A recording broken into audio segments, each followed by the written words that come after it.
তো লিফট সংক্রান্ত আরেকটা পপুলার প্রবলেম এটা যে একটা লিফট একটা সার্টেন ত্বরণের নিচের দিকে নামতেছে এবং মেঝে থেকে 2 মিটার হাইটে আমরা এরকম করে একটা ছবি আঁকলাম একটা লিফটের ভেতরের ভাগ। হ্যাঁ, তো এটা হচ্ছে লিফটের মেঝে, এখান থেকে 2 মিটার উচ্চতা থেকে একটা বলকে ছেড়ে দেওয়া হবে। এই পুরো লিফটটা নামতেছে হচ্ছে 4.8 মিটার পার সেকেন্ড স্কয়ার ত্বরণে, যার নাম দিলাম আমি এফ। ওকে, তো এখানে খেয়াল করে দেখো কোয়েশ্চেনে বলছে যে মেঝেতে আঘাত করতে কত টাইম লাগবে। লিফটটা যদি স্থির হতো তাহলে তো কোনো ব্যাপার না, 2 মিটার নামতে half GT square half GT square করে টাইমটা বের করে ফেলতে পারতাম, বাট এখানে সেটা হবে না।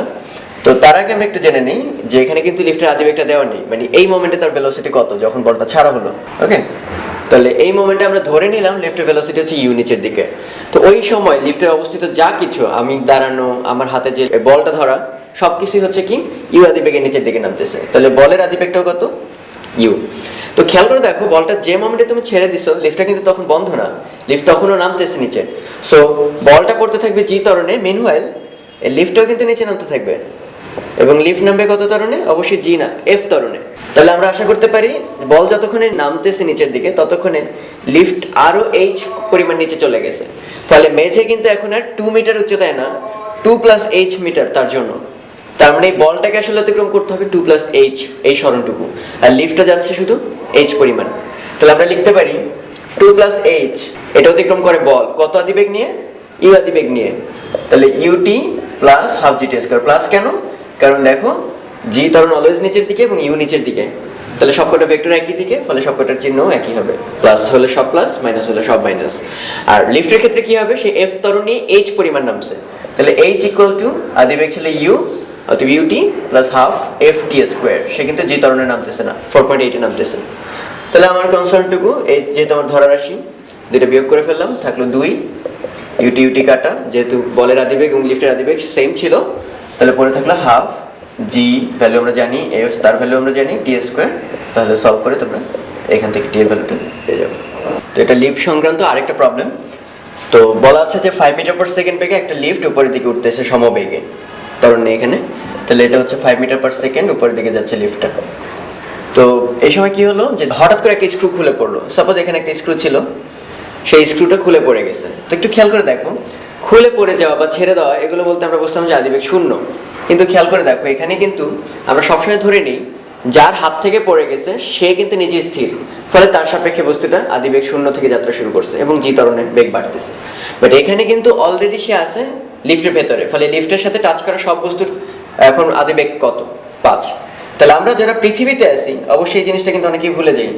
এখানে একটা গাছ আছে এবং আমরা যারা পৃথিবীতে বসে দেখতেছি তারা দেখবো যে লিফট এবং তার সাথে সাথে স্ক্রুটাও কত বেগ নিয়ে উপরে উঠতেছে, 5 মিটার পার সেকেন্ড। যেই মুহূর্তে খুলে পড়ে গেল কাইন্ড অফ ছেড়ে দেওয়া বস্তু, তাহলে সে কিছু দূর উপরে উঠবে গতি জড়তা, তারপর উপরে উচ্চতায় গেলে কি সর্বোচ্চ উচ্চতায় বেগ 0, এরপর আবার নামা শুরু করবে। ওকে, তাহলে আমরা আশা করতে পারি কি এটা থার্ড কেস না? থার্ড কেস এই জন্য আদি উচ্চতা থেকেও নিচে নেমে যায়। তাহলে আমরা অলরেডি পড়ছিলাম মনে আছে, উপরের দিকে ছড়ে মারছে এবং নিচে নামছে আদি উচ্চতার চেয়েও নিচে, ফলে এইচ কোন দিকে? নিচের দিকে। জি অল দ্য টাইমস কোথায়? নিচের দিকে। ইউ কোন দিকে? উপরের দিকে। ফলে ফর্মুলাটা কি ছিল? H equal to minus UT plus half GT square. কারণটা কি? জি এবং এইচ এর ডিরেকশন একই, ফলে এদের আগে চিহ্ন সেম, এটার আগেও প্লাস, এইচ এর আগেও প্লাস, আর ইউ যেহেতু অপোজিট ডিরেকশনে এটার আগে মাইনাস। ওকে, আর ভেলোসিটি সবসময় উপরের দিকে ছুড়ে মারলেই হলো ইউ মাইনাস জিটি। এটা ডিরেকশন ডিফাইন করা হচ্ছে টাইম। টাইম যদি অনেক বেশি হয় তাহলে অ্যান্সার আসবে নেগেটিভ এবং মিন করবে বস্তুটা নিচে যাচ্ছে, আর টাইম যদি অনেক কম হয় তাহলে বুঝতে হবে বস্তু স্টিল উপরের দিকে যাচ্ছে। তো ওকে, আমাদের ফর্মুলেশন শেষ, এবার আরেকটু অঙ্কে আসি। সেটা হচ্ছে বস্তুটা একটু উপরের দিকে উঠে তারপর নিচে নামবে, থার্ড কেস আমরা বুঝতে পারছি। বাট লিফটের ক্ষেত্রে কি হবে?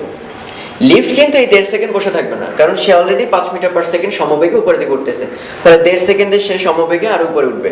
তাহলে আমরা ধরে নিচ্ছি লিফটের নতুন অবস্থান হচ্ছে এই ডটেড অবস্থানটা, তার মানে লিফটের মেঝেটা কিন্তু আসলে আরো এক্স পরিমাণ উপরে উঠে গেছে আমরা ধরে নিচ্ছি। এবং সেই এক্স সমান কি হবে? সিম্পলি এস ইকুয়াল টু ভিটি, সমবেগের যে ফর্মুলা, এবং সেই ভি কত? 5, এবং টাইমটা কত? 1.5 সেকেন্ড। তাহলে এস ইকুয়াল টু ভিটি থেকে পাচ্ছি লিফট কতটুকু উপরে উঠবে, আর এদিকে বস্তুর জন্য কত নিচে নামবে? এইচ, এবং সেই এইচ এর ফর্মুলা আমরা ওখানে লিখে দিয়েছি। সেই h equal to minus ut, আদিবেগ হচ্ছে 5, টাইম হচ্ছে 1.5 plus half g t square, টাইমটা হচ্ছে 1.5 সেকেন্ড। তাহলে এই এইচ এবং এক্স হচ্ছে 5 ইন্টু 1.5, এই এক্স পরিমাণ উপরে লিফট চলে গেছে, এইচ পরিমাণ নিচে স্ক্রু নেমে গেছে, ফলে তাদের মধ্যে আসলে গ্যাপ কত সেটাই জানতে যাচ্ছে। দেখো ওই মুহূর্তে লিফট এবং স্ক্রুর মধ্যবর্তী গ্যাপ কত, সেই গ্যাপটা তাহলে আমরা বুঝতে পারতেছি এইচ প্লাস এক্স। সেটা কিভাবে বের করতে পারি, এই দুটা যদি যোগ করে দাও তাহলে এইচ প্লাস এক্স, এখানে আসতেছে মাইনাস 5 ইন্টু 1.5, এখানে প্লাস 5 ইন্টু 1.5, তাহলে থাকলো হাফ জি দ্যাট ইজ 9.8, এটা টাইম হচ্ছে 1.5 স্কোয়ার। এখানে তোমার এক্স এর ভ্যালু বের করার দরকার নেই, কারণ এই পুরোটা মিলে হচ্ছে গ্যাপ, ওদের মাঝখানে গ্যাপ। তাহলে একটা প্রশ্নের অ্যান্সার শেষ। আরেকটা বলছে যে 1.5 সেকেন্ড পরে স্ক্রুর বেগ কত, সেটা আমরা অলরেডি জানি v = u - gt। তাহলে এখানে বেগ হবে, আদি বেগ ছিল 5, জি হচ্ছে 9.8 আর টাইম হচ্ছে 1.5 সেকেন্ড। অ্যান্সার যদি নেগেটিভ আসে বুঝবা নিচের দিকে যাচ্ছে স্ক্রুটা এখন, আর যদি পজিটিভ আসে বুঝতে হবে এই মোমেন্টে সে উপরের দিকে আছে। নিক্ষিপ্ত বস্তুর এটা আরেকটা সুন্দর প্রবলেম। এই একটা অঙ্কের মধ্যে বেশ কিছু কনসেপ্ট তোমাদের ক্লিয়ার হবে। যে একটা বালক ব্রিজের উপর দাঁড়িয়ে, সাপোজ এই হচ্ছে ব্রিজ, লোকটা এখানে, তো সেই ব্রিজের উপর দাঁড়িয়ে 20 মিটার পার সেকেন্ড বেগে উপরের দিকে একটা বল নিক্ষেপ করছে। এই বলটা সে 20 মিটার পার সেকেন্ড বেগে উপরে ছুঁড়ে মারছে। তো পানির সারফেসটা এই যে যেখান থেকে ছুঁড়ে মারছে তার থেকে 10 মিটার গভীর, এখানে হচ্ছে পানির সারফেস। তো কোয়েশ্চেন করছে সর্বোচ্চ উচ্চতা কত। তো উপরে নিক্ষিপ্ত বস্তুর ক্ষেত্রে সর্বোচ্চ উচ্চতা আমরা জানি, নাম্বার 1 এইচ ইকুয়াল টু আমরা জানি u²/2g। এখানে আদি বেগ দেওয়া আছে 20 মিটার পার সেকেন্ড, তার মানে এখানে 20 স্কোয়ার ডিভাইডেড বাই 2 ইন্টু 9.8, এটা সলভ করলে তোমরা পাবা। সেকেন্ড কোয়েশ্চেন খেয়াল করো, নিক্ষেপের কতক্ষণ পর পানি টাচ করে। তাহলে আমরা এটা কোন কেস বলতে পারবো, উপরের দিকে ছুঁড়ে মারছো ব্রিজ থেকে, কিন্তু পড়ছে কিন্তু পানির সারফেসে, তার মানে এটা কিন্তু থার্ড কেস, মানে উপরে ছুঁড়ে মারছো আদি উচ্চতা ক্রস করেও নিচে নেমে আসছে, ফলে এইচ হবে আদি থেকে শেষ নিচের দিকে, জি হবে অলওয়েজ নিচের দিকে, কিন্তু আদি বেগ ছিল উপরের দিকে, ফলে কেস কিন্তু H equal two -ut plus half gt square. এবং এর কারণে আমরা অনেকবারই বলছি এইচ এবং জি একই দিকে, ইউ হচ্ছে অপোজিট দিকে, তাই ইউ এর চিহ্নটা অপোজিট। তো এইচ এখানে কত দেখতে পাচ্ছি 10, আদি থেকে শেষে সরণ কত দূরত্ব অতিক্রম করে আসছে এটা কিন্তু মাথা ব্যথার কারণ নেই, আদি এবং শেষ এর মাঝখানে সরলরৈখিক গ্যাপটা কত। তো ইউ হচ্ছে 20, টাইম আমরা জানি না, বের করবো 9.8 টি স্কোয়ার। এটা সলভ করলে তোর টাইম পেয়ে যাবে যে পানির সারফেস টাচ করতে কত টাইম লাগবে। এবার দেখো 3 নম্বর কোয়েশ্চেন, যে যদি 20 মিটার পার সেকেন্ড বেগে উপরের দিকে এতক্ষণ ছুঁড়ে মারছিল, তা না করে বলটাকে যদি 20 মিটার পার সেকেন্ড বেগে অনুভূমিকভাবে নিক্ষেপ করে হরিজন্টালি, তাহলে কতক্ষণ লাগবে। তো খেয়াল করে দেখো, অনুভূমিকভাবে নিক্ষেপ করলেও আসলে সে কত মিটার নিচে নামে, সে কিন্তু নামে 10 মিটার। হ্যাঁ, তাহলে 10 মিটার নিচে নামলে এখানে টাইম কিন্তু ডিফাইন করে একমাত্র হরিজন্টাল বেগ না, একমাত্র ভার্টিক্যাল বেগ। কারণ নিচে পড়তে টাইম, তুমি যদি কখনোই জি না থাকতো তাহলে সারা জীবন ধরে কিন্তু হরিজন্টালে যেতে থাকতো, তার মানে নিচে পড়ার ক্ষেত্রে কিন্তু এই হরিজন্টাল বেগটার কোনো ভূমিকা নেই, একমাত্র ভূমিকা হচ্ছে জি ত্বরণটা বা নিচের দিকে যে বেগটা। সো আমরা বুঝতে পারতেছি আসলে এখানে এইচ হচ্ছে 10 এবং নিচের দিকে বেগের উপাংশ কত, 20 এর এই দিকে কোনো উপাংশ আছে নাই, 20 cos 90 মানে 0, তাহলে হাফ জি টি স্কোয়ার। এটা সলভ করলেই তোমরা টাইমটা বের করতে পারবে যে কত টাইম লাগবে। এরপর কোয়েশ্চেন করছে শুধু ছেড়ে দিলে কতক্ষণ লাগবে। তো এটা ছুঁড়ে মারুক আর যাই মারুক না কেন, শুধু ছেড়ে দিলে পুরা বেগটাই কোন দিকে, মানে আদি বেগ 0। আর এখানেও খেয়াল করো ছেড়ে দেওয়ার মতো কিন্তু সমতুল্য, ওয়াই অক্ষের দিকে তার কিন্তু আদি কোনো বেগ ছিল না, আর ছেড়ে দিলেও কিন্তু ওয়াই অক্ষের দিকে আদি কোনো বেগ লাগে না। এখানে এসে 10 মিটার নিচে নামে, এখানে এসে 10 মিটার নিচে নামে, সো নিচে নামতে তাদের একই টাইম লাগবে, কারণ এই 20 মিটার পার সেকেন্ড শুধু সামনে আগাতে হেল্প করবে, নিচে পড়তে সে কখনোই হেল্প করতে পারে না। সো টাইম নির্ণয়ের ক্ষেত্রে কিন্তু অনুভূমিক বেগের কোনো ভূমিকা নেই। সো আলটিমেটলি আমরা বলতে পারি এখানেও কি সেম টাইমই লাগবে, এই মাত্র যেটা ডিরাইভ করলাম সেই একই টাইম লাগবে যদি শুধু ছেড়ে দাও। কিন্তু পার্থক্যটা কোথায়, পার্থক্য হচ্ছে শুধু ছেড়ে দিলে এটা পড়বে একদম বরাবর নিচে, কিন্তু যদি হরিজন্টালি ছুঁড়ে মারো এটা বেশ সামনে গিয়ে পড়বে। তো লাস্ট কোয়েশ্চেনটা এটাই বলছে 3 নাম্বার, তার মানে হরিজন্টালি যদি নিক্ষেপ করো, আর 4 নাম্বার শুধু যদি ছেড়ে দাও, এই যে শুধু ছেড়ে দিলে এখানে পড়তো আর নিক্ষেপ করলে এখানে পড়তো, এই যে মাঝখানে গ্যাপটা, এই গ্যাপটাই বলছে এই দুইটা বলের মধ্যে গ্যাপ কত। আমরা ধরলাম সেই গ্যাপ হচ্ছে এক্স, তাহলে এক্স এর জন্য একমাত্র দায়ী কে, অনুভূমিক উপাংশটা বেগের। সো এস ইকুয়াল টু ভিটি, কারণ ওখানে কোনো ত্বরণ নেই, তাহলে ফর্মুলা হচ্ছে এস ইকুয়াল টু 20, আর নিচে পড়তে যে টাইম লাগছে সেই টাইমটা আমরা একটু আগে বের করে নিছি। এই গ্যাপটুকুই হবে শুধু ছেড়ে দেওয়া এবং হরিজন্টালি নিক্ষেপ করার মাঝখানের গ্যাপ। তো তোমরা যারা আগের ভিডিওতে কেস স্টাডিগুলো দেখেছিলে যে একটা পরন্ত বস্তু কতভাবে হতে পারে, যে আমি নিচের দিকে নিক্ষেপ করব বা উপরের দিকে ছুঁড়ে মারবো, অথবা আমি যে দিক থেকে ছুঁড়ে মারলাম আমার হাত ক্রস করে আরো নিচে নেমে যাবে। এই যে আমরা 3টা কেস স্টাডি করেছিলাম, এই একই কথাগুলো প্রযোজ্য দ্বিমাত্রিক গতির ক্ষেত্রেও। এখন আমরা পড়বো প্রাসের গতি। তো প্রাসের গতির ক্ষেত্রে যেটা হয়, যেটা একটা দ্বিমাত্রিক গতি, তার মানে অ্যাট দ্য সেম টাইম তার দুইটা উপাংশ থাকে, এক্সেও থাকে ওয়াইতেও থাকে। কিন্তু এতদিন আমরা যে নিক্ষিপ্ত বস্তু পড়ছি সেগুলো সব কিন্তু ওয়াই ডিমেনশনে ছিল, মানে একটা মাত্র ডাইমেনশন বা মাত্রা। তো এই জন্য আমরা যে ফর্মুলাগুলো শিখছি, h equal u t plus half GT square or minus half GT square, এই ফর্মুলাগুলো শুধুমাত্র একটা মাত্রায় খাটবে, একটা রেখা বরাবর খাটবে। কিন্তু এখানে তো সব এরকম ভেক্টর মতো দ্বিমাত্রিক, তাহলে আমাদের টেনশনের কোনো কারণ নেই। আমাদের ডিউটি হবে শুধুমাত্র সবকিছুকে এক মাত্রায় নিয়ে আসা। কিভাবে সেটা সম্ভব? সাপোজ এখানে বেগটা কিন্তু একটা অ্যাঙ্গেল আছে আলফা কোণে, তো আমরা ইউকে ভেঙে কিন্তু দুইটা কম্পোনেন্টে ভাগ করতে পারি। একটা এক্স এর দিকে হচ্ছে ইউ কজ আলফা, আর ওয়াই এর দিকে ইউ সাইন আলফা। তো আমরা যদি শুধু ওয়াই এর দিকে তাকিয়ে থাকি তাহলে চেহারা কিন্তু অবিকল, উপরের দিকে ছুঁড়ে মারা বস্তু, এখন উপরের দিকে ছুঁড়ে মারা বস্তু। কিন্তু আগে উপরের দিকে ছুঁড়ে মারতাম কত বেগে? ইউ বেগ নিয়ে, বাট এখন ছুঁড়ে মারতেছি কিন্তু কমপ্লিট ইউ বেগে না, তার একটা সার্টেন উপাংশ ইউ সাইন আলফা বেগে।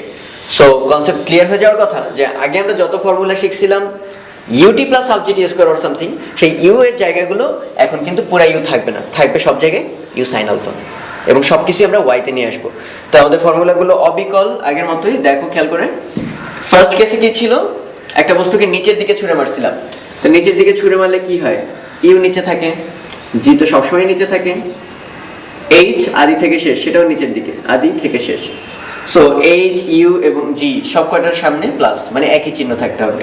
ভি ইউ জি সব কটার আগে প্লাস, মানে একই চিহ্ন থাকবে। তো এখন আমাদের ফর্মুলার চেঞ্জটুকু কোথায় খেয়াল করে দেখো। এইচ এর জায়গায় সিম্পলি এখন হবে ওয়াই, কারণ এখন এক্সও আছে ওয়াইও আছে, শুধু এইচ নাম দিয়ে এখন কিন্তু আর পার পাচ্ছি না, তাই আমরা এইচ এর বদলে রিপ্লেস করবো ওয়াই দ্বারা। কারো যদি মন চায় তাহলে এইচ দিয়েও লিখতে পারো, সমস্যা নেই। ইউ এর জায়গায় কিন্তু পুরো ইউ আমরা লিখতে পারবো না, ইউ এর একটা উপাংশ, সেটা all the times u sine alpha. Okay, আর বাকি সব কিছু সেম। খেয়াল করে দেখো, v equal to u plus gt, v equal to u sine alpha plus gt. কিন্তু সাবধান কোন জায়গায়, এখানে ভি পুরা বেগটা, কিন্তু এখানে আমরা সবকিছু মাপতেছি কিসে? ওয়াই অক্ষে। ফলে বেগের পুরা মানটা কিন্তু আমরা পাচ্ছি না, পাচ্ছি বেগের ওয়াই উপাংশ। তাই যদি শুধু বেগ বের করতে বলে যে পুরা বেগটা বের করে দাও, তখন কিন্তু ভি ওয়াই যেমন বের করতে হবে, আমরা অঙ্কে দেখাবো, ঠিক তেমনি ভি এক্স বের করতে হবে, তারপর পিথাগোরাসের সূত্র থেকে আমাদের টোটাল ভি বের করতে হবে। তো ওটা আলাদা কনসেপ্ট, বাট মাথায় রাখবা আমাদের আগে সবকিছুই ছিল ওয়াই অক্ষে, এখন আমাদের সবকিছু ওয়াই অক্ষে। আগে পুরা বেগটাই ছিল ওয়াই অক্ষ বরাবর, এখন বেগের একটা উপাংশ ওয়াই অক্ষ বরাবর। সো চেঞ্জটুকু হবে ইউ এর জায়গায় ইউ সাইন আলফা। ওকে, বেগ পুরা বেগের জায়গায় শুধু বেগের ওয়াই উপাংশটুকু। ওকে, তো এবার আমরা কেস 2 তে আসি। কেস 2 এর দুইটা পার্ট ছিল আমরা জানি। একটা হচ্ছে বস্তু উপরে ছুঁড়ে মারছি, এখনো সর্বোচ্চ উচ্চতা পৌঁছায়নি, সে উপরের দিকে যাচ্ছে। আরেকটা কেস ছিল কি, উপরের দিকে ছুঁড়ে মারছি, সর্বোচ্চ উচ্চতা ক্রস করে আবার নিচের দিকে নামতেছে, কিন্তু এখন আমার হাতে এসে পৌঁছায় নাই। এই দুইটা কেসই ফর্মুলা ছিল একই, h equal to u t minus half GT square. Minus কেন?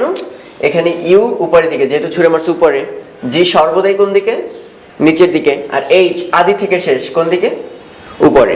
তাহলে দেখো এইচ এবং ইউ এটা ডিরেকশন সেম, কিন্তু জি এর ডিরেকশন অপোজিট।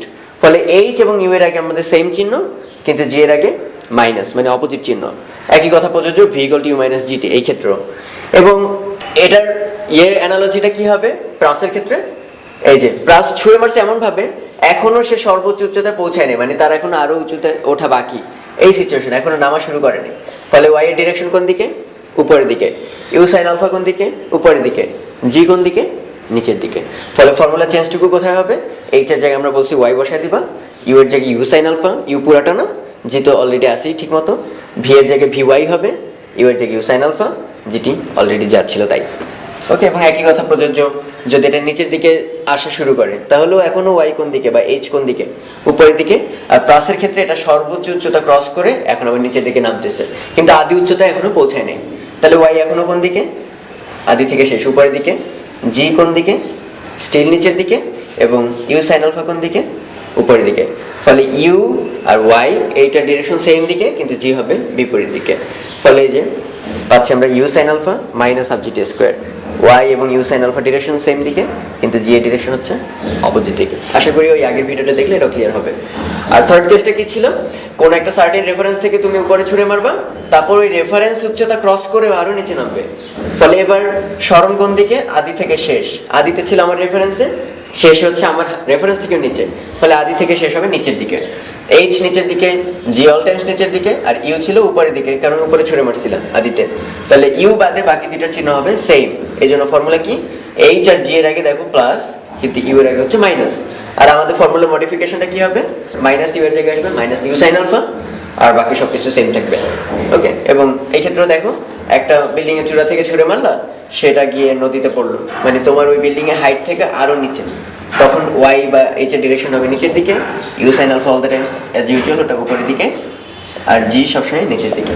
ফলে জি আর ওয়াই এর ডিরেকশন দেখো সেম দিকে, ওয়াই এর আগে প্লাস, জি এর আগে প্লাস, বাট ইউ সাইন আলফার আগে মাইনাস। তো আমরা কতগুলো প্রবলেম দিয়ে শুরু করতেছি, আশা করি এই প্রবলেমগুলো সলভ করার সময় তোমাদের সূত্রগুলো চর্চা হয়ে যাবে। মানে সূত্র আর আলাদাভাবে দেখালাম না, অঙ্ক করতে গিয়ে আমরা সূত্রগুলো রিক্যাপ করব। যেমন এরভাবে একটা কোয়েশ্চেন করছে, কোন অ্যাঙ্গেলের জন্য ক্যাপিটাল এইচ হবে r/2। তো যাদের মনে নেই একটু মনে করিয়ে দিই যে প্রাসের ক্ষেত্রে এমন ছিল, এরকম একটা অক্ষ ব্যবস্থা, এটা ছিল এক্স অক্ষ, এটা ওয়াই অক্ষ, এই একটা অ্যাঙ্গেল করে একটা বস্তুকে ছুঁড়ে মারা হয় এবং সে একটা প্যারাবোলা রচনা করে, এবং এটার নাম ছিল আদিবেগ ইউ, এই নিক্ষেপণ কোণ ছিল আলফা। তো এখন আমার কোয়েশ্চেন করছে এইটাই, কোন অ্যাঙ্গেলের জন্য, মানে আলফার ভ্যালু কত হলে এই যে পুরা রাস্তাটা দেখতে পাচ্ছ না, মানে যখন আবার আদি উচ্চতায় ফিরে আসে, এই যে ইনিশিয়াল যে হাইটটা, ওই একই হাইট আবার ফেরত আসছে, এই যে হরাইজন্টাল দূরত্ব যে যতটুকু ক্রস করবে এই আদি উচ্চতায় ফেরত আসতে, সেটাকে আমরা বলি অনুভূমিক পাল্লা বা হরাইজন্টাল রেঞ্জ। আর সর্বোচ্চ উচ্চতা কোনটা, এই যে ম্যাক্সিমাম পয়েন্টটা, এই হাইটটাকে আমরা বলি সর্বোচ্চ উচ্চতা।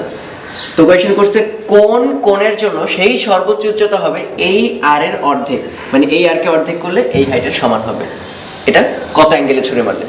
তো ইউ কোয়েশ্চনে বলা নেই, কিন্তু দেখবো আমাদের ইউটা লাগতেছে না। তো সলিউশনটা কিভাবে করব, কোয়েশ্চন অনুসারে এইচ হতে হবে r/2।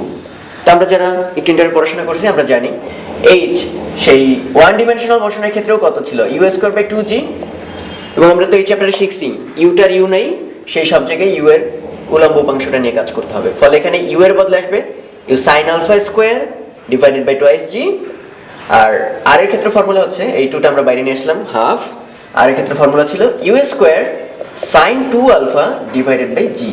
এবং মজার ব্যাপার খেয়াল করছো, বামে এবং ডানে ইউটার থাকতেছে না, ফলে আমাদের আসলে লাগবে না, 2g নিচে হচ্ছে 2g, u square sine 2 alpha. তো ইউ স্কোয়ার বাদ, 2g বাদ, তো আলটিমেটলি পড়ে থাকলো কি সাইন স্কোয়ার আলফা। আর ত্রিকোণমিতি থেকে আমরা জানি কি সাইন 2 আলফা সমান কি 2 সাইন আলফা কজ আলফা। তাহলে এখানে সাইন কাটলাম, যেহেতু আদি এটা শূন্য হবে না, মানে নিক্ষেপণ কোণটা শূন্য হবে না, তাহলে আলফা শূন্য না, তাহলে এখানে কাটাকাটি করলে এখানে যদি কাটো থাকবে হচ্ছে সাইন আলফা, আর ওই পাশে থাকবে 2 কজ আলফা, দ্যাট ইজ বামে নিয়ে আসলে আসবে sine alpha by cos alpha, that is tan alpha. তাহলে ট্যান আলফা ইকুয়াল টু 2, অতএব আলফা ইকুয়াল টু ক্যালকুলেটর দিয়ে বের করে ফেলবে ট্যান ইনভার্স 2। তো আমাদের এবারে কোয়েশ্চেন হচ্ছে যে দেখাতে হবে নির্দিষ্ট একটা আদিবেগ ইউ এর জন্য দুইটা অ্যাঙ্গেল পাওয়া যায় যাদের জন্য পাল্লা নির্দিষ্ট, মানে দুইটা ক্ষেত্রেই পাল্লাটা সেম। তো আমরা তো ন্যাচারালি জানি কি যে আদিবেগ একটাই, তো এরকম যদি কোণ ডিফারেন্ট হয়, দুইটা যদি আলাদা কোণ হয়, যতই আদিবেগ সেম হোক না কেন, এটা এখানে পড়বে, এটা আরো সামনে পড়বে, এটা এরকম পড়বে, তার মানে একই আদিবেগে ছুড়লাম কিন্তু বিভিন্ন অ্যাঙ্গেলে, তাহলে আমাদের ক্ষেত্রে খেয়াল করছি না পাল্লাগুলো কি হয়ে যায়, প্রত্যেকটা আলাদা হয়। কিন্তু এখানে আমাদের প্রমাণ করতে বলছে না, এরকম প্রত্যেকটার জন্য অ্যাটলিস্ট দুইটা করে অ্যাঙ্গেল আছে যাদের জন্য পাল্লাটা সেম। মানে অনেকটা সিচুয়েশনটা এমন, এই একটা নির্দিষ্ট আদিবেগে ছুড়লাম, এখানে এসে পড়লো, আর ওই আদিবেগেই ছুড়বো অন্য কোণে, এখানে এসেই পড়বে। কারণ কি বলে দিছে, দুই ক্ষেত্রেই পাল্লাটা কি হতে হবে কনস্ট্যান্ট, নির্দিষ্ট।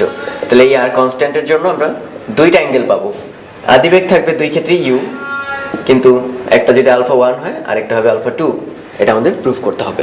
তো পাল্লার রাশিমালা থেকে আমরা কি জানি, পাল্লা আর ইকুয়াল টু হবে u square sine 2 alpha divided by G.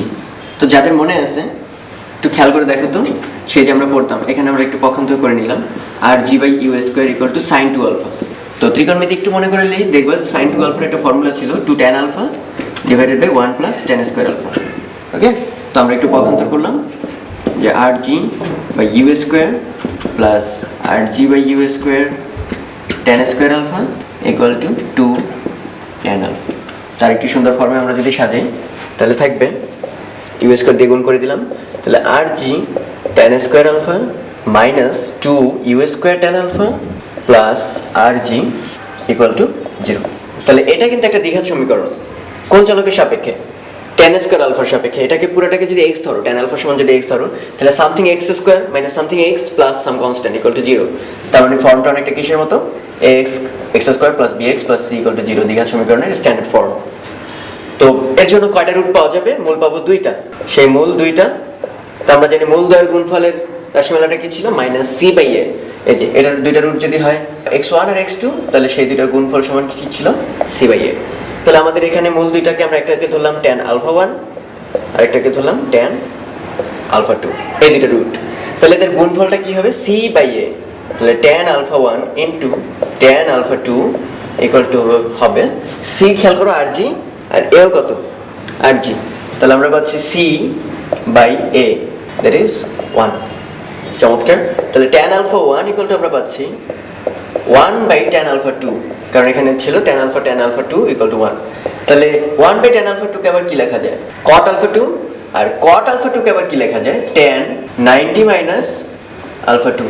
So obviously আমরা বলতে পারি alpha 1 equal to 90 minus alpha 2। তার মানে আমরা দাবি করতে পারি, এখানে খেয়াল করো সব জায়গায় কিন্তু আর আমরা কনস্ট্যান্ট ধরে নিছি, ফলে একটা অ্যাঙ্গেল যদি 30 ডিগ্রি হয়, এরকম 90 থেকে 30 বিয়োগ করলে আরেকটা থাকবে কি 60 ডিগ্রি। এই দুইটা অ্যাঙ্গেল এমন পাওয়া যাবে যাদের জন্য আরটা হবে কনস্ট্যান্ট। বোঝা গেছে? তাহলে 50 যদি থাকে, বাকি অ্যাঙ্গেলটা কত হবে 40, যাতে সমষ্টিটা হয় 90 ডিগ্রি। তো বোঝাই যাচ্ছে যে এরকম যদি একটা প্রাসকে ছুঁড়ে মারি 30 ডিগ্রি কোণে, এটা সাপোজ 30, তাহলে এরকম 60 ডিগ্রি কোণে আরেকটা মারা যাবে যাদের জন্য এই পয়েন্টে এসে মিলিত হবে, দ্যাট ইজ তাদের পাল্লা দুটো হবে সমান। প্লাসের আরেকটা কোয়েশ্চেন হচ্ছে এরকম যে একটু আগে আমরা শিখলাম কি একটা প্লাসের একটা সার্টেন রেঞ্জের জন্য দুইটা করে অ্যাঙ্গেল পাওয়া যায়, 30 হলে 60, 50 হলে 40, ঠিক আছে? তো যাদের জন্য রেঞ্জটা কনস্ট্যান্ট হয়, এরকম বলছে যে দুইটা প্লাসের একটাকে আলফা কোণে ছড়া হলো আর একটাকে 90 মাইনাস আলফা। সো আমরা একটু শিওর হয়ে গেছি তাদের রেঞ্জ একই। তো তাদেরকে কত বেগে ছুড়লাম 49 মিটার পার সেকেন্ড বেগে। কোয়েশ্চেন করছে দ্বিতীয়টা প্রথমটার চেয়ে 19.6 মিটার উচ্চতায় ওঠে। তাদের সর্বোচ্চ উচ্চতা পার্থক্য হচ্ছে 19.6। এবং একটু আগেও কিন্তু আমরা দেখছিলাম ছবিতে যে যদিও তাদের পাল্লা সেম, উচ্চতা কিন্তু সেম না। এই তাদের একটা পাল্লা আরেকটা কিন্তু বেশি উচ্চতায় যায়। তো একটার হাইটকে আমরা ধরলাম h1, আরেকটার হাইটকে ধরলাম আমরা h2। হ্যাঁ, তো কোয়েশ্চেনে বলা আছে h2 মাইনাস h1, এই ডিফারেন্সটা কত 19.6। একজন বাড়তি 19.6 মিটার উপরে উঠছে। কিন্তু h1 আর h2 এগুলো সমান কি জানি আমরা, মনে আছে h সমান হচ্ছে u sin alpha whole square by twice g. ওই যে আগে যেটাকে আমরা পড়তাম u square by twice g, তার বদলে u sin alpha square by twice g. So ultimately থাকলো কি u square sin square alpha divided by twice g. তাহলে এটাকে আমরা নাম দিলাম h1। আর h2 সমান তাহলে কি বলতে পারি u square sin square alpha, না 90 মাইনাস আলফা, কারণ একটা অ্যাঙ্গেল হচ্ছে তোমার 90 মাইনাস আলফাতে আর একটা আলফা অ্যাঙ্গেলে। সো এটা থাকবে হচ্ছে u square cos square alpha by twice g. Okay, তাহলে এই দুটো যদি যোগ করো তাহলে কি জানতে পারবা h1 plus h2 equal to u square by twice g. যদি কমন নাও তাহলে থাকবে sine square alpha plus cos square alpha, আর সেটার মান হচ্ছে 1। তাহলে থাকলো পরে u square by twice g. আর ইউ এর ভ্যালু তো দেওয়াই আছে কোয়েশ্চেনে, 49 square 49 square divided by 2 into 9.8, solve করে h1 প্লাস h2 পাবা। আর এখানে কি পাচ্ছি h2 মাইনাস h1, তাহলে h2 প্লাস h1 ও জানো, h2 মাইনাস h1 ও জানো। তাহলে এটা সলভ করলেই ক্যালকুলেটরে ইন্ডিভিজুয়াল হাইটগুলো পেয়ে যাবে, h1 এর ভ্যালু কত, h2 এর ভ্যালু কত। এবং কোয়েশ্চেনে কিন্তু তাই চাইছে প্রত্যেকের সর্বোচ্চ উচ্চতা কত। এরকম কোয়েশ্চেনগুলো অবজেক্টিভের জন্য বেশি ইম্পর্টেন্ট, যে একটা বুলেট 30 ডিগ্রি কোণে 3 কিলোমিটার দূরে হিট করতে পারে, তার মানে সর্বোচ্চ পাল্লা হচ্ছে তার 3 কিলোমিটার। এখন আমরা সাপোজ অ্যাঙ্গেলটা 30 ডিগ্রি না 40 ডিগ্রি 90 ডিগ্রি এরকম চেঞ্জ করে করে কি 5 কিলোমিটার দূরে হিট করাতে পারবো কিনা। তো কোয়েশ্চেনটার সাথে সাথেই আসলে যাওয়াটা খুব সিম্পল। সেটা হচ্ছে আমরা কিন্তু আদিবেগটা জানি না, এবং আমাদের বাড়তি তথ্যগুলো থেকে আমরা আদিবেগটা বের করতে পারবো। অ্যাঙ্গেলটা দেওয়া আছে 30 ডিগ্রি, আদিবেগটা সাপোজ ইউ, আর সর্বোচ্চ পাল্লাটা হচ্ছে 3 কিলোমিটার বা 3000 মিটার। তাহলে রেঞ্জের ফর্মুলা কি জানি আমরা, R equal to u square sine 2 alpha by g. তো রেঞ্জ দেওয়া আছে 3000 মিটার, জি আমরা জানি, সাইন 2 আলফা হচ্ছে 2 ইন্টু 30 মানে 60 ডিগ্রি। তাহলে এটা সলভ করলে ইউ পাবো 184 something metre per second around. এখন আমরা কিভাবে বুঝবো যে আমরা কি 5 কিলোমিটার দূরে পৌঁছাতে পারবো কিনা? তাহলে কাজ করি না কেন, যেহেতু কোয়েশ্চেনের মধ্যে কোথাও বলেনি আদিবেগ চেঞ্জ করতে পারবা, তার মানে এই আদিবেগটা কিন্তু কনস্ট্যান্ট থাকতে হবে। তো এই কনস্ট্যান্ট আদিবেগ রেখে সর্বোচ্চ পাল্লা কি হতে পারে সেটা কিন্তু আমাদের বইপত্র লেখা আছে। সর্বোচ্চ হতে পারে যদি সাইন 2 আলফার ভ্যালুটা হয় ম্যাক্সিমাম, কারণ সাইন আলফার মান ম্যাক্সিমাম হতে পারে 1। তাহলে আমরা লিখতে পারি আর হবে ইউ স্কোয়ার বাই জি, কারণ সাইন 2 আলফার ভ্যালু 1। তাহলে সেক্ষেত্রে এই 184 স্কোয়ার বাই 9.8 এগুলো সলভ টলভ করে দেখবা সর্বোচ্চ 3.46 কিলোমিটার আসে। আগে যেতে পারতো কত, 3 কিলোমিটার, এখন সর্বোচ্চ যেতে পারবো ওই একই আদিবেগ রেখে 3.46 কিলোমিটার। সো কোয়েশ্চেনের ভাষা দেখো, আমরা কি 5 কিলোমিটার দূরে হিট করতে পারবো কিনা এই আদিবেগ রেখে? কখনোই না। এটা আরেকটা অবজেক্টিভ টাইপ কোয়েশ্চেন, যে একটা ক্রিকেটার সর্বোচ্চ 100 মিটার দূরে বল পাঠাতে পারে, মানে ম্যাক্সিমাম হরিজন্টাল রেঞ্জ। তো ওই একই আদিবেগে সর্বোচ্চ কত উচ্চতায় ওঠাতে পারে? তো এটা একদম অঙ্ক না করেই বলা যায়, সর্বোচ্চ যদি 100 মিটার দূরে পাঠাতে পারে তাহলে সর্বোচ্চ উচ্চতা হবে 50 মিটার। কেন? কারণ দেখো, আর হচ্ছে রেঞ্জ, ম্যাক্সিমাম রেঞ্জ না কিন্তু range, u square sine 2 alpha divided by g.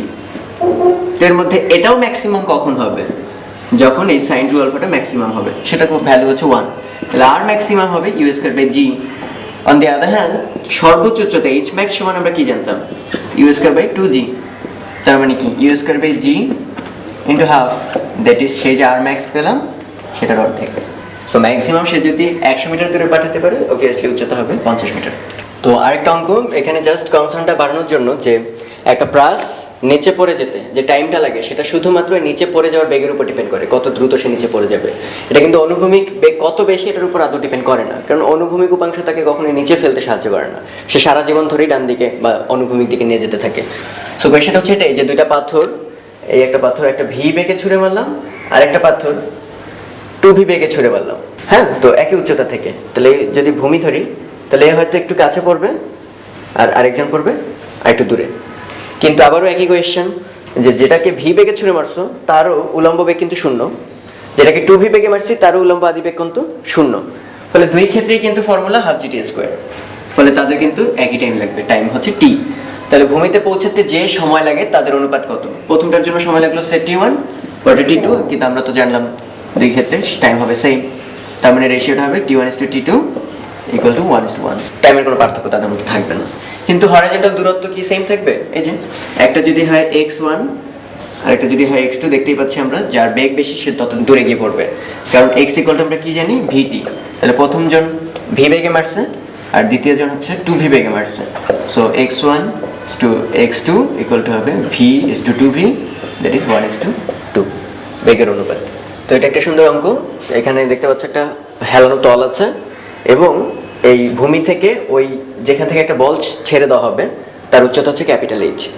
তো বলটা জাস্ট ছেড়ে দেওয়া হলো, সো আদিবেগ 0, সে পড়তে পড়তে পড়তে হেলানো তলে হিট করলো, এবং হিট করার পর ওই পুরা আপতন কোণ সমান প্রতিফলন কোণ, সেই সূত্র মেনে যে বেগে হিট করলো সেই বেগেই হরাইজন্টাল হয়ে গেল। তাহলে এটা যদি হরাইজন্টাল হয়, এটা একটা প্রাসের মতো অ্যাটিটিউড করবে, এবং প্রাসের মতো করে প্যারাবোলিক পথে সে ভূমি টাচ করবে। তো কোয়েশ্চেন করছে এই এইচটা ভ্যারিয়েবল, তার মানে তুমি কোন উচ্চতায় ফেলবা, এখানে ফেলবা না এখানে ফেলবা না এখানে ফেলবা, সেটা তোমার উপর ডিপেন্ড করবে।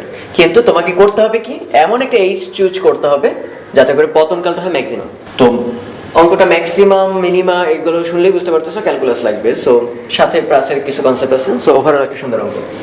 আমরা কি করতে পারি দেখো, এতটুকু কিন্তু সে পরন্ত বস্তু, এই হেডটা যদি স্মল এইচ হয়, এটা ক্যাপিটাল এইচ, তাহলে এতটুকু কত, capital H minus small H. তাহলে ওইটুকু সে কিভাবে পড়ছে, আদিবেগ হচ্ছে 0, তাহলে হাফ জি, এবং ধরলাম টাইম লাগছে t1 স্কোয়ার। তাহলে এখান থেকে t1টা আমরা বের করে ফেলতে পারি, t1 ইকুয়াল টু হবে 2h minus small h by g root over. এটা গেল জাস্ট ওই যে সারফেসে টাচ করার হাইটটুকু, মানে টাইমটুকু। এরপর প্লাস পথে সে নিচে পড়ে, তাহলে সেক্ষেত্রেও দেখো আদিবেগ পুরাটাই হরাইজন্টাল, ফলে ভার্টিক্যাল দিকে তার কোনো উপাংশ নাই, ফলে ফর্মুলা হবে অবিকল, এবং সে কতখানি নিচে নামে, এইচ পরিমাণ নিচে নামে। তাহলে H equal to half G, time লাগছে সাপোজ টি2।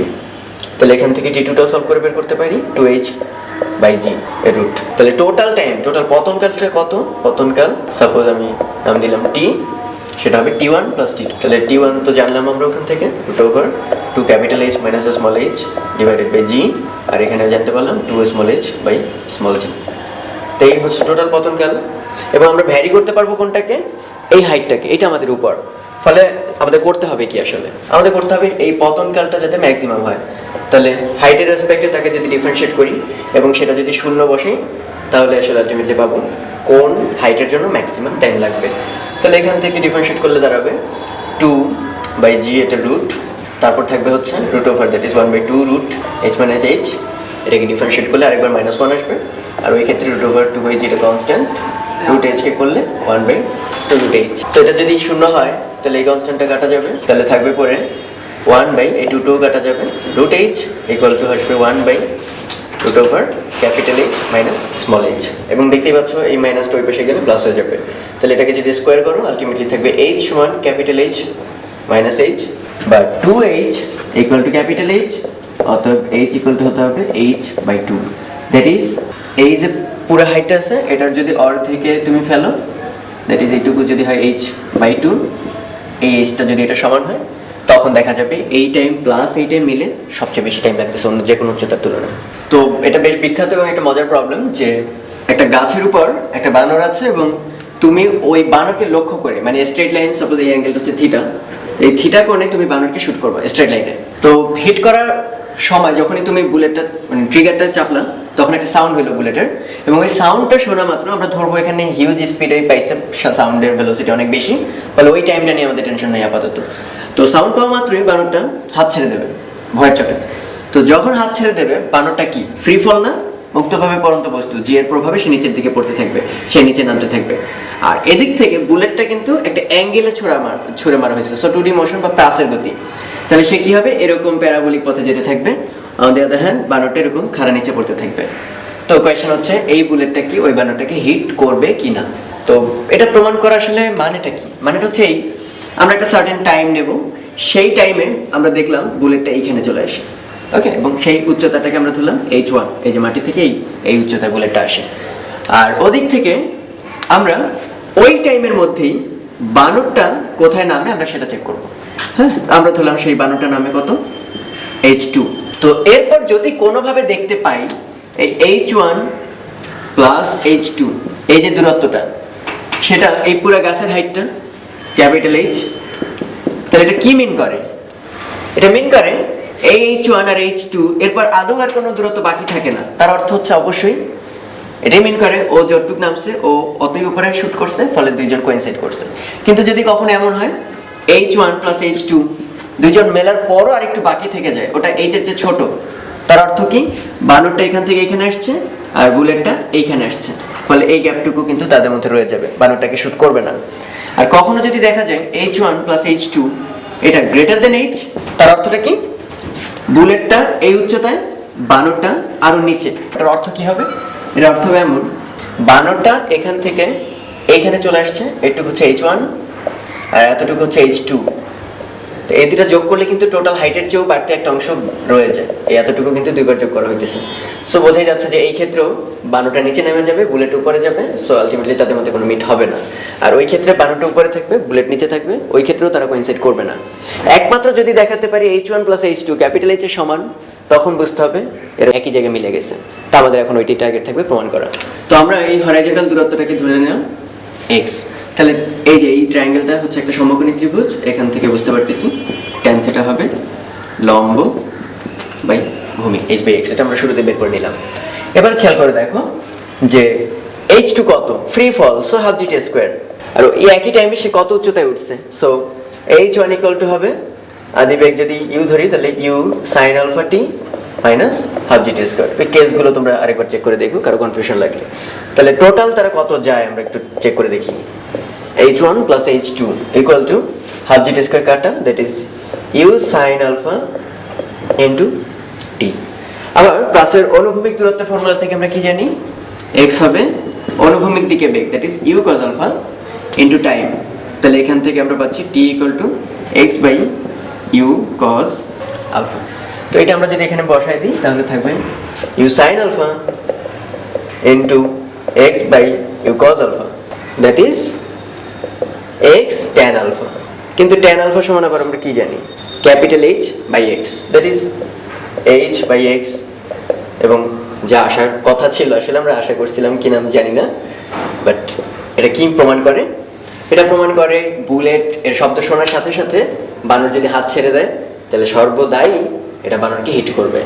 এবং সবচেয়ে মজার ব্যাপার, এটা কাল্পনিকভাবে সত্য, বাস্তব ক্ষেত্রে হয়তো অনেকের কনফিউশন লাগতে পারে যে এমন যদি হয় গাছ এখানে এবং বুলেটটা অনেক দূরে, হ্যাঁ, তখন দেখা গেল বুলেট প্রাস অতিক্রম করতে করতে এখানে এসে থামলো, তাহলে তো বানরকে আর কখনোই সে পাবে না, কারণ বানর সর্বোচ্চ কোথায় পড়তে পারে, মাটিতে, আর বুলেট তো আরো আগেই পড়ে গেছে। তাহলে এটা কেমন কথা, সব ক্ষেত্রে তো সত্যি না। কিন্তু এটা কিন্তু থিওরিটিক্যালি সত্যি, খেয়াল করে দেখো এখানে বানরটা এ পড়তে থাকবে, যদি থিওরি বলে এখানে কোনো মাটি না থাকে, তাহলে এই প্রাস পথে এটা কি নিচে নামতে থাকবে, আর এদিক থেকে বানরটা কিন্তু এখানে নেমে আসবে। তো আলটিমেটলি থিওরিটিক্যালি কিন্তু সবসময় আসলে বানরটাকে হিট করবে। এটা বেশ সুন্দর একটা কোয়েশ্চেন, যে একটা বল হরাইজন্টালি 2.76 মিটার পার সেকেন্ড বেগে সিঁড়ি থেকে গড়িয়ে পড়তেছে। তো হরাইজন্টালে পড়লে তো আমরা জানি প্রাস পথে পড়বে, তো কোয়েশ্চেন করছে এটা কোথায় গিয়ে হিট করবে, প্রথম কোন সিঁড়িতে হিট করবে। দেওয়া আছে সিঁড়িগুলো 20 সেন্টিমিটার বা 0.2 মিটার করে উঁচু এবং চওড়াও 0.2 মিটার। তো এমনটাও আমাদের ওই প্রাসের নিয়মেই করতে হবে। আমরা ধরে নেব যে প্রথম n-তম ধাপে হিট করে, সিঁড়ির মধ্যে যে n-তম সিঁড়ি ওটাতে হিট করে। তাহলে এখানে খেয়াল করে দেখো 1 নাম্বার ধাপে যদি হিট করে তাহলে এখানে কি 20 সেন্টিমিটার চলে গেছে, 2 নাম্বার ধাপে গেলে 2 × 20 সেন্টিমিটার পরিমাণ চলে গেছে। সো এরকম যদি n পরিমাণ ধাপে নামে তাহলে আসলে আমরা শিওর n × 0.2 মিটার, 20 সেন্টিমিটারের জন্য 0.2, তাহলে এতখানি উচ্চতা কিন্তু সে অলরেডি ক্রস করছে। তাহলে আমরা বলতে পারি h = আসলে n × 0.2, এবং সেটা কিভাবে ক্রস করবে, যেহেতু এটা পুরো বেগটাই হরাইজন্টাল, ভার্টিক্যাল ডিরেকশনে তার কোনো বেগ নেই, ফলে u নাই, থাকবে শুধু হাফ g/t²। তাহলে এখান থেকে আমরা কি দেখতে পাচ্ছি, টাইম লাগবে t = 2 × 0.2 × n / g এর রুট। এবার আসা যাক মেন ওয়েল x কতখানি যায়। তাহলে x এর জন্য ফর্মুলা কি, পুরো এই বেগ নিয়ে এসে পড়বে, হ্যাঁ, যেহেতু পুরোটাই হরাইজন্টাল, তাহলে x = হবে ওই যে 2.76 × t, x = vt, সমবেগের যে ফর্মুলা। তাহলে এখান থেকে আমরা টিটা বসিয়ে দিই 2.76 × √2 × 0.2 × n / g। তো ক্যালকুলেটরে যদি এটা ক্যালকুলেট করি তাহলে আমরা নিচের রেজাল্টটা দেখতে পাবো। তো তোমরা ক্যালকুলেটরে চাপ দিয়ে দেখবা, যেটা আসবে 0.557 √n। তো একটু মজার ব্যাপার খেয়াল করো যে আমরা কিন্তু শিওর না এটা ওই n-তম ধাপে কোন জায়গাটায় হিট করবে। এমন তো হতেই পারে এটা এখান থেকে পড়তে পড়তে একদম এই গোড়ায় পড়লো, পসিবল। আর সর্বোচ্চ পসিবিলিটিস কি, ওই n-তম ধাপের একদম কোণায় পড়লো। এই দুই ক্ষেত্রে কিন্তু আমরা বলি সে n-তম ধাপেই পড়ছে। সো আমরা জানি এই যে আমরা এক্সটা বের করছি সেটা হয় এই কোণায় বা ওই কোণায়, এই দুই কোণের মাঝখানেই আছে। তাহলে একটা অসমতা দিয়ে লেখা যায় না যে এই যে আমার লাল দূরত্বটা, লাল বলটা, সেটি হচ্ছে আমাদের এই 0.557 × √n। এই যে দূরত্বটা 0.557 √n, এটা অবভিয়াসলি কার কার মাঝে অবস্থিত, এই কোণার দূরত্বটা। তাহলে সেটা নিশ্চয়ই আগের সিঁড়ির ধাপটা, তার মানে n-1 সংখ্যক 0.2, কারণ n-1 সংখ্যক 20 সেন্টিমিটার, এই যে একটা 20 সেন্টিমিটার, দুইটা 20 সেন্টিমিটার, তিনটা, এরকম n-1 সংখ্যক 20 সেন্টিমিটার। এটা হতে পারে তার লোয়েস্ট ডিস্টেন্স, আর সর্বোচ্চ হতে পারে কি এই চওড়াটাও কাউন্ট করতে হবে, দ্যাট ইজ এটা সর্বোচ্চ হতে পারে n × 0.2, n সংখ্যক 20 সেন্টিমিটার পরিমাণ যদি কনসিডার করি, তার মাঝামাঝি কোথাও অবস্থিত। এখন আমাদের n এর ভ্যালু কিন্তু একটা পূর্ণ সংখ্যা, হ্যাঁ, আমরা এখানে দেখতে পাচ্ছি যে কততম ধাপ, পঞ্চম ধাপ, ষষ্ঠ ধাপ, এটা তো আর কোনো ফ্র্যাকশন হবে না। সো n এর সব মানের জন্য এই অসমতা কিন্তু সিদ্ধ হবে না। তো তোমরা ক্যালকুলেটরে চেক করে দেখবা n এর মান 1 হলে হয় এটা সিদ্ধ করে, না হয় এটা সিদ্ধ করে, n এর মান 2 হলে হয় এটা সিদ্ধ করে কিংবা এটা করে না। তো এরকম করতে করতে n এর ভ্যালু যখন 8, তখন দেখতে পাবো প্রথম এই অসমতাটা সিদ্ধ হয়, দ্যাট ইজ এই মানটা এই মানের চেয়ে ছোট হয়। তাহলে বোঝা যাচ্ছে যে অষ্টম ধাপে গিয়ে for the first time hit করবে। তো এটা একটা স্পেশাল অঙ্ক, যে একটা প্রাসের সর্বোচ্চ উচ্চতায় বেগ দেওয়া আছে এভাবে, যে একটা প্রাস, এটা তার সর্বোচ্চ উচ্চতা ক্যাপিটাল H ধরলাম, এই সর্বোচ্চ উচ্চতায় যে হরাইজন্টাল বেগটা থাকে সেই বেগের নাম দিছে v1, এবং এই বেগটা কি বলছে, এইটার যে অর্ধেক উচ্চতা যখন ছিল, এই পয়েন্টে যখন ছিল প্রাসটা, সেই উচ্চতায় বেগ হচ্ছে v2। ওকে, এই অবস্থায় যে বেগ v1টা, সেই অর্ধেক উচ্চতার যে বেগ v2 তার চেয়ে ছোট অবশ্যই, এবং সেটা কত গুণ দেওয়া আছে, √6/7 × v2। এই ডাটা দেওয়া আছে, কোয়েশ্চেন করছে এই যে আদি নিক্ষেপণ অ্যাঙ্গেলটা হতে হবে কত, প্রমাণ করতে হবে 30 ডিগ্রি। সেটা তো আমরা সর্বোচ্চ উচ্চতার ব্যাপার স্যাপার জানি অলরেডি, এবং তার অর্ধেক হাইট মানে এই হাইটটা কত হবে, সর্বোচ্চ উচ্চতা / 2। তো সর্বোচ্চ উচ্চতার আমরা কি ফর্মুলা জানি, h = u² sin² θ0 / 2g। আর তার অর্ধেক উচ্চতা দ্যাট ইজ h/2 হলে ডান পক্ষে 2 দিয়ে ভাগ দিই, তাহলে u² sin² θ0 / 4g। তো এখন একটু খেয়াল করে দেখো যে, তো এইখানে যে বেগটা সেটা বের করার জন্য আমরা জানি প্রাসের ক্ষেত্রে দ্বিমাত্রিক বেগ। তো আমরা প্রথমে বের করি v2y, মানে y অক্ষে বেগ কত। তাহলে আমরা জানি v² = u² - 2gh। তাহলে u হবে কি, u² sin² θ0 মানে ভি স্কোয়ার সমান ইউ স্কোয়ার মাইনাস 2gh/2। তাহলে এখান থেকে কি পাচ্ছি, u square sine square theta nought minus 2g, আর h/2 সমান হচ্ছে u square sine square theta nought divided by 4g। তাহলে কাটাকাটি করলে দাঁড়ায় এখানে একটা থেকে আধাটা বিয়োগ, তার মানে আসলে u square sine square theta nought divided by 2। তো এখন তো এটা বের হলো জাস্ট ওয়াই অক্ষের উপাংশ, আর এক্স অক্ষের উপাংশ তো আমরা জানি এক্স অক্ষের উপাংশ কি, সেটা কখনোই চেঞ্জ হয় না। আদিতে যেটা থাকে ইউ কস থিটা, সেটা সারা জীবন ধরেই চেঞ্জ হয় না, কারণ ওখানে যে কোনো উপাংশ নেই, ফলে এটা সবসময় থাকবে ইউ কস থিটা। তাহলে আমরা পাচ্ছি কি v 2x square equal to u square cos square theta. তাহলে টোটাল বেগের বর্গ কি হবে, 2 নাম্বার পজিশনে ভি এর স্কোয়ার হবে v2x স্কোয়ার প্লাস v2y এর স্কোয়ার। তাহলে হবে মোট বেগ, এবং এটা আমরা যদি মান বসাই দিই তাহলে এখানে দেখতে পাচ্ছ u square cos square theta, এখানে দেখতে পাচ্ছি আমরা u square sine square theta, কিন্তু এটা অর্ধেক। সো আলটিমেটলি থাকবে হচ্ছে আমরা এইভাবে লিখতে পারি half u square cos square theta plus half u square cos square theta. এভাবে কেন লিখলাম, হাফ ইউ স্কোয়ার মিলে এবং হাফ ইউ স্কোয়ার মিলে হবে u square cos square theta, plus ওইখানে আছে half u square sine square theta naught. Okay, এগুলো সব নট। তাহলে এই যে half u square cos square theta, এই half u square sine square theta মিলে হবে ইউ স্কোয়ার বাই 2, কারণ sine square plus cos square মিলে 1, আর ওদিকে থাকতেছে u square by 2 cos square theta. এই হচ্ছে লাস্ট ভার্সন। এটা গেল ওই পজিশনে বেগ, কিন্তু এটার সাথে v1 এর একটা সম্পর্ক দেখতে পাচ্ছি আমরা, খেয়াল করে দেখো v1 কি হরিজন্টাল বেগ না, তার মানে v1 হচ্ছে ইউ cos থিটা নট। এটা কোনো সন্দেহ ছাড়াই আদি বেগের যে হরিজন্টাল কম্পোনেন্ট এটা কখনোই চেঞ্জ হয় না, সেটা যে পজিশনে যাক না কেন তার অনুভূমিক বেগটা সেম থাকবে। আর মাত্র আমরা দেখতে পেলাম যে v2 স্কোয়ার ইকুয়াল টু সেই যে u square by 2 plus u square by 2 cos square theta nought. তাহলে v1 স্কোয়ার কি হবে u square cos square theta nought. এটার মধ্যে সম্পর্কটা কি, সম্পর্ক এখান থেকে খেয়াল করো, v1 সমান √6/7 ইন্টু v2। তাহলে স্কোয়ার করে আমরা কি পাই, v1 square by v2 square equal to 6/7, বা 7v1 square equal two 6v2 square. তাহলে এখানে দেখো v1 স্কোয়ারের রাশিমালা দেওয়া আছে, v2 স্কোয়ারের রাশিমালা দেওয়া আছে, এটা জাস্ট ইনসার্ট করে দিলে কাজ শেষ। তাহলে 7v1 স্কোয়ারের জায়গায় হবে u square cos square theta nought, আর 6v2 স্কোয়ারের জায়গায় পুরোটা হবে u square by 2 plus u square by 2 cos square theta nought. তো মজার ব্যাপার দেখো, উভয় পক্ষ থেকে ইউ স্কোয়ার কাটা, এরপর সলভ করবা, সামথিং একটা আসবে, সেটা সলভ করলে দেখতে পাবা থিটা নট সমান হবে 30 ডিগ্রি। তো এটা আরেকটা টাফ কোয়েশ্চেন, যে এই যে একটা বল দেখতে পাচ্ছ লাল রঙের, এটা এই উচ্চতা থেকে ছেড়ে দিলাম, এখানে থিটা অ্যাঙ্গেলে বাঁকানো একটা হেলানো তল আছে, এবং সেই এই উচ্চতা থেকে ছেড়ে দেওয়া বলটা এখানে হিট করছে, হ্যাঁ, এই যে এই তলের সাথে যে লম্ব তার সঙ্গে আবার থিটা কোণে ডিফ্লেক্টেড হয়ে এই যে আপতন কোণ সমান প্রতিফলন কোণ করে ওইখানে একটা স্পর্শক বরাবর বেগ পাইছে। তাহলে কি ঘটবে আসলে, এখানে হিট করবে, লাস্টে যে বেগটা পাইছে ওই বেগে ইলাস্টিক ধাক্কা খেয়ে আবার সেই ভি বেগেই প্রত্যাবর্তন করবে, মানে এখানে কোনো লস হবে বলে আমরা ধরতেছি না। তার মানে এখানে শেষ বেগ, ওইখানে আদি বেগ, এই দুটো সমান। তাহলে এখানে ধাক্কা খেয়ে বাউন্ড এরকম বাউন্সার দিল। তাহলে আমার কোয়েশ্চেন হচ্ছে এটাই, যে প্রথম যখন বাউন্সটা খাবে এইখানে হিট করছে এবং বাউন্স খেয়ে সেকেন্ড বাউন্সটা দেবে বি পয়েন্টে, এই এ আর বি পয়েন্টের মধ্যে ডিস্টেন্সটা কত। তো এটা একটু প্রাসের মতো দেখতেই পাচ্ছ, কমপ্লিট প্রাস, কিন্তু আগেরগুলোর থেকে ঝামেলাটা কোথায়, আগে আমরা যত প্রাস পড়ছি সেগুলো সব কিন্তু হরিজন্টাল ছিল, এখানে প্রাসটাই আছে একটা তেরা তলে। সো আমাদের মেইন কাজটাই হবে এই তলটাকে সোজা করা। তো সোজা করলেই তো চলবে না, পুরো সিস্টেমটাকে ধরে রোটেট করতে হবে, তাহলে এখানে যা যা প্যারামিটার আছে সব কিন্তু রোটেট হয়ে যাবে। তা একটা উদাহরণ দিয়ে বলি, এইখানে যেমন জি কাজ করতেছে, সে কোনো একটা মুহূর্তে বলের পজিশন এখানে, তাহলে এখানে জি কাজ করবে কোন দিকে, সবসময় খাড়ের নিচের দিকে।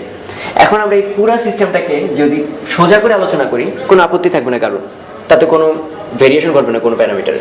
তাহলে এই যে থিটা আছে সেটাকে আমরা এই হেলানো তলটাকে ধরে ফ্ল্যাট করে দেবো, তাহলে আসলে আমরা পুরো সিস্টেমটাকে কত অ্যাঙ্গেলে ঘুরেছি, থিটা কোণে। ফলে চেহারাটা দেখতে পাবে এরকম, এটা কি, এই তলটা চলে আসছে এইখানে, এই তল আরো বাঁকায় নিচে চলে আসছে, এই অ্যাঙ্গেলটা থিটা, এবং এই যে দেখতে পাচ্ছ এই প্রাসটা আমরা হেলাইলাম এই কারণেই যাতে প্রাসটা এখন আমাদের কাঙ্ক্ষিত প্রাসের মতো দেখতে হয়। এখানে কত বেগ ছিল, ভি, ফলে এই বেগটা হবে ভি। এইখানে জি ছিল খাড়ার নিচে, যেহেতু থিটা কোণে রোটেট করছো তাহলে আলটিমেটলি জি কিন্তু আর সোজা নেই, ফলে জি হয়ে যাবে এরকম তির্যক, এবং সেটা কত, এটার সাথে থিটা কোণে সরে আসবে। যেহেতু পুরো সিস্টেম থিটা কোণে সরছে। ফলে এবার নিচের দিকে উপাংশ হবে জি কস থিটা, আর হরাইজন্টাল আরেকটা উপাংশ থাকবে জি সাইন থিটা। ফলে দেখো আমাদের পরিচিত ফর্মুলাগুলো কিন্তু ম্যাক্সিমামই চেঞ্জ হয়ে গেছে। চেঞ্জ হয়েছে কেন? এর আগে শুধুমাত্র জি থাকতো খাড়া নিচের দিকে, তার বদলে এখন আসছে জি কস থিটা। আর আগের দিকে অনুভূমিক দিকে কোনো ত্বরণ থাকতো না, বাট এখন কিন্তু আমাদের ত্বরণ আছে জি সাইন থিটা। সেই যে আমরা বাতাসে বাধামুক্ত ধরতাম এবং জি এর কোনো উপাংশ এক্স অক্ষের দিকে নাই, এই যে অ্যাজাম্পশনগুলো এখানে কিন্তু ভুল হয়ে যাবে। ফলে এই অঙ্কটা আগের চেয়ে একটু মোর জেনারেলাইজড আর একটু কষ্টকর। তো একটু খেয়াল করে দেখো, এই অ্যাঙ্গেলটা থিটা, এটাও তাহলে থিটা, ওভারঅল 90, তাহলে এই অ্যাঙ্গেলটা কত হবে 90 মাইনাস থিটা। তাহলে এই অ্যাঙ্গেলটা আমরা এখানে নিয়ে আসছি, তাহলে এই অ্যাঙ্গেলটা হবে 90 মাইনাস থিটা। তাহলে 90 মাইনাস থিটা হলে এই অ্যাঙ্গেলটার অনুসারে ভি এর এই দিকে উপাংশ হবে v cos 90 minus theta, that is v sine theta. আর উপরের দিকে এতদিন ছিল ভি সাইন থিটা, তার বদলে হবে ভি কজ থিটা। তো এখন আমাদের পুরো সিস্টেমটা আমাদের জানা আছে, তাহলে আমরা যেভাবে আগে অঙ্ক করতাম সেভাবেই করি। তবে তার আগে দেখো, বলটাকে কিন্তু এই উচ্চতা থেকে ছেড়ে দেওয়া হয়েছিল, তাহলে এটা একটা পরন্ত বস্তু। তাহলে তার জন্য শেষ বেগ কি হবে? ভি স্কোয়ার ইকুয়াল টু আদি স্কোয়ার মানে ইউ স্কোয়ার প্লাস 2gh। তোমার একটা ফর্মুলা অলরেডি পেয়ে গেলাম, ভি স্কোয়ার সমান 2gh এই ক্ষেত্রে। আর শুধু তাই না, এই যে আদি উচ্চতা থেকে গেল, উঠলো এবং আবার আদি উচ্চতায় ফেরত আসলো, ফলে ওয়াই অক্ষের টোটাল সরণ ঘুরছে কত? আদি থেকে আদিতেই ফিরে আসছে, তো কোনো সরণ নেই। সেটা সমান কত লেখা যায়? ওয়াই অক্ষ বরাবর ওয়াই অক্ষের কোন দিকটা আছে? V cos theta. তাহলে আমরা জানি ওয়াই সমান কি? ইউ স্কোয়ার মাইনাস 2gh বা u t minus half GT square. তাহলে আমরা লিখতে পারি v cos theta t u t minus half g t square. তো এটা যেহেতু শূন্য, উভয় পক্ষ থেকে টি কাটলে আমরা পাচ্ছি v cos theta equal to half g t. Okay, তো এখান থেকে খেয়াল করে দেখি টি সমান আসতেছে 2 ভি কস থিটা বাই জি। এটা কিন্তু আবার অবাক হয়েও না যে আমরা এতদিন পড়তাম পর্যায়কাল বা পুরো বিচরণকাল হবে 2 ইউ সাইন থিটা বাই জি বা ভি সাইন থিটা বাই জি। এখানে কস কেন আসলো? দেখতেই পাচ্ছ এখানে অ্যাঙ্গেলটা কিন্তু থিটা না, 90 মাইনাস থিটা। এবং আমরা কিন্তু ওখানে সাইন থিটা কেন নিতাম? নিতাম কিন্তু উলম্ব উপাংশ। আমাদের এখানে উলম্ব উপাংশটাই কত? V cos theta. এই জন্য উপরে ঠিকই কিন্তু এখনো 2 উলম্ব উপাংশ বাই জি এই ফর্মটাই চলে আসছে। ফলে এখন আমরা অ্যাপ্রোচ করতে পারি। বের করতে বলছে কি? A B. সেই এ বিটাই আমাদের এই ছবিতে এই এ এই বি, দ্যাট ইজ আসলে পাল্লা না? তো পাল্লার ফর্মুলা আগে যেমন লিখে দিতাম, এখন সেটা লিখতে পারবো না। পারবো না কেন তো বলতে পারবা? আগে কিন্তু আমরা যখন পাল্লা করতাম তখন অনুভূমিক দিকে কোনো ত্বরণ ছিল না, ফলে আমরা সিম্পলি লিখতাম আর ইকুয়াল টু এক্স অক্ষের উপাংশ বেগের ইন্টু টাইম।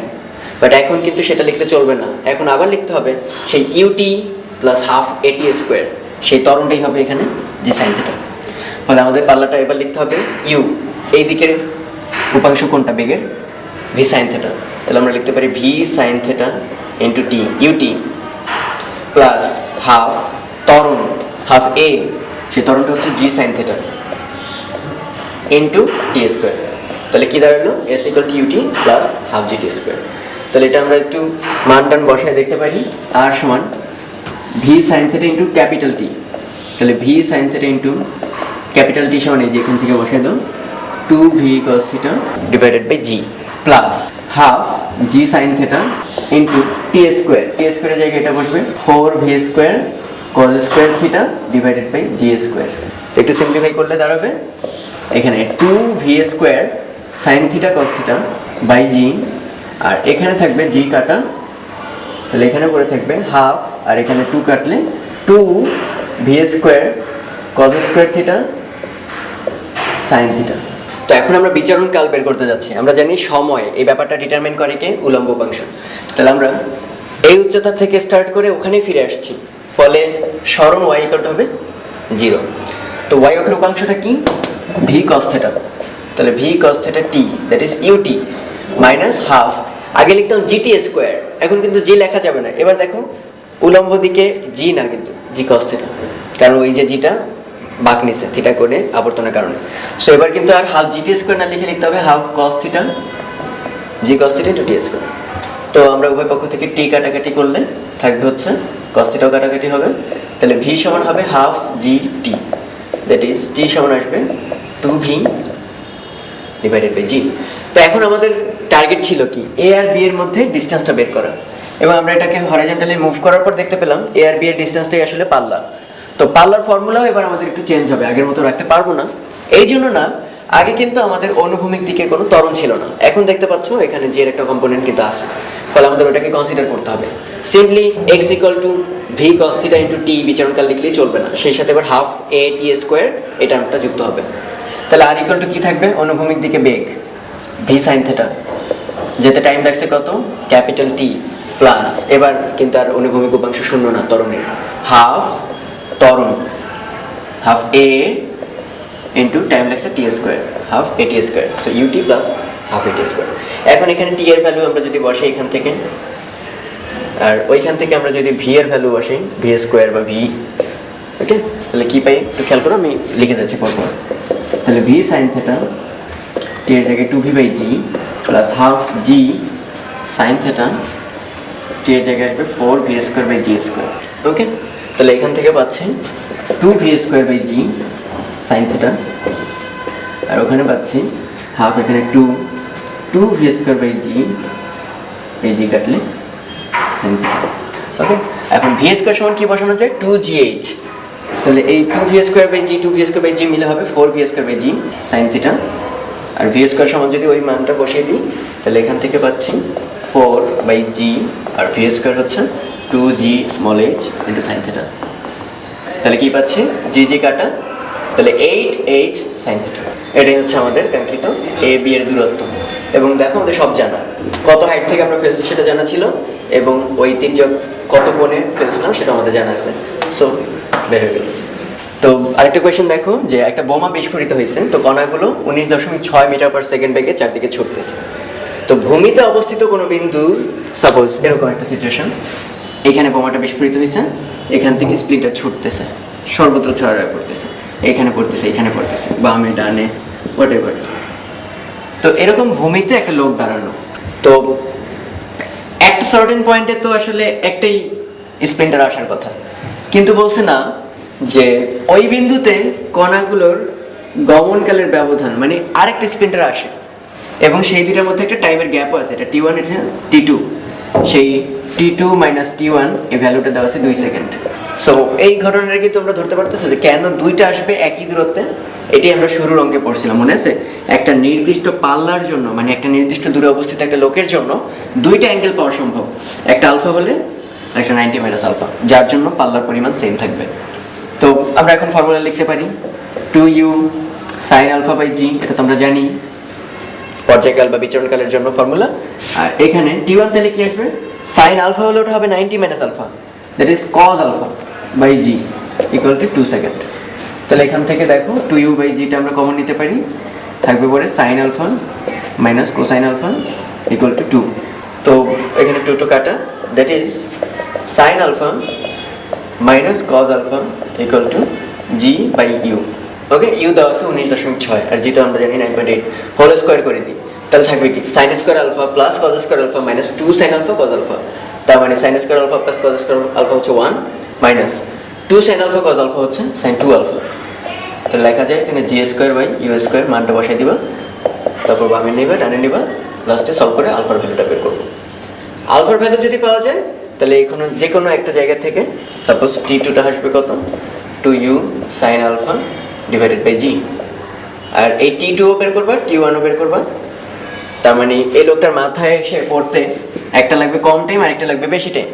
তো তোমরা যেটা কম টাইম পাবা, হ্যাঁ, সেটার সঙ্গে 2 যোগ করলে কি আসবে, বেশি টাইমটা চলে আসবে।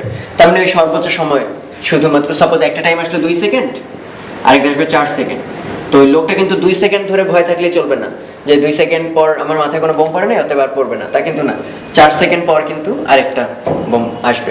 তো আলটিমেটলি কিন্তু ওই লোকটাকে আতঙ্কগ্রস্ত থাকতে হবে 4 সেকেন্ড ধরে, মানে এখানে আমরা উদাহরণ টানলাম, তোমরা ওখান থেকে বের করে নিবা।